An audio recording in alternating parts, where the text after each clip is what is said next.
your Halloween costume on? This is from last year, and it might not fit you, but let's try. Let's just try, okay? Let's just try. Let's see. Sasha, be nice. Okay, hold on. Okay, let's put our Halloween costume on. You love it? You love it? You love it? Every breed has a written standard, and you can go on to the Cat Fanciers Association website and look up the written standard for every breed, same as in the dog fancy, and it tells you there's a certain number of points assigned to each cat for all of the things that make up the breed standard. So everything from their size, their coat color and sheen and texture,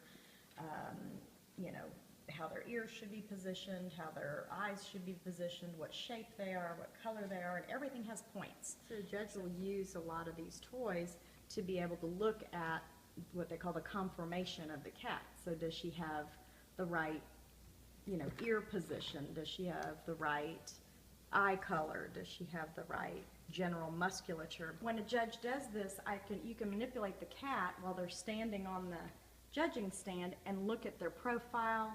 You can look at his muscles, you can look at his coat, without doing a whole lot of handling. You can look at the eye color if there's good natural light. So they use the toys a lot to look at the cat. It's not really for entertainment. Here's Sasha's makeup kit. Isn't this fancy? So she has some pet silk, liquid silk formula. She has some anti-static spray for her coat. This one is the secret sauce from her breeder. These little flea combs, sometimes not that they have fleas, because generally speaking, for sure all show cats are kept strictly indoors, and a lot of breeders will put that in their contract that they have to be kept strictly indoors because it's the safest place for them. So these cats, now she won't let me do it by myself, but they're used to having their nails trimmed, and so they'll just sit in my lap and just let you do it because they've done it since they were a little baby. And then she has little makeup brushes if she, let's say she and Claudia's got in a toss and she has a little spot that might be white on her fur or something. Sometimes we'll doctor her up with a little small bit of powder. Nothing major and nothing that would come off in the judge's hands, but lots of facial grooming. They'll let you handle them with a pretty good amount of tolerance because they're just used to it. Rubber brush is really good for getting loose fur off. I love rubber brush. You love it? You love it? The judge will look at their body and, they'll really stretch them out a lot. Sometimes they'll look at them like this, to feel the balance of the cat. And I mean, you can't do that to every cat. And you certainly can't do it to a cat who isn't used to it, And then after all that, you want them to still want to play. You want them to still think it's fun. Fun. So it does take, the more you can handle a show cat from the time you decide you're going to show them all the way through, the better.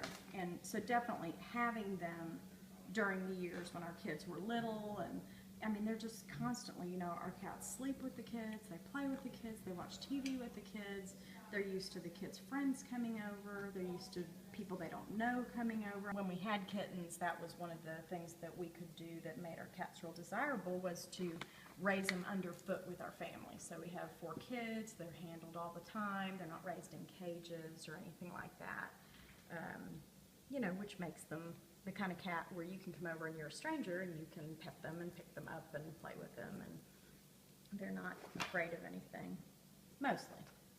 People ask me all the time, do you get any money for doing that? And the answer is no. You pay money to have a trained judge tell you that your cat is a good example of the breed. Well, why would you do that? That's silly.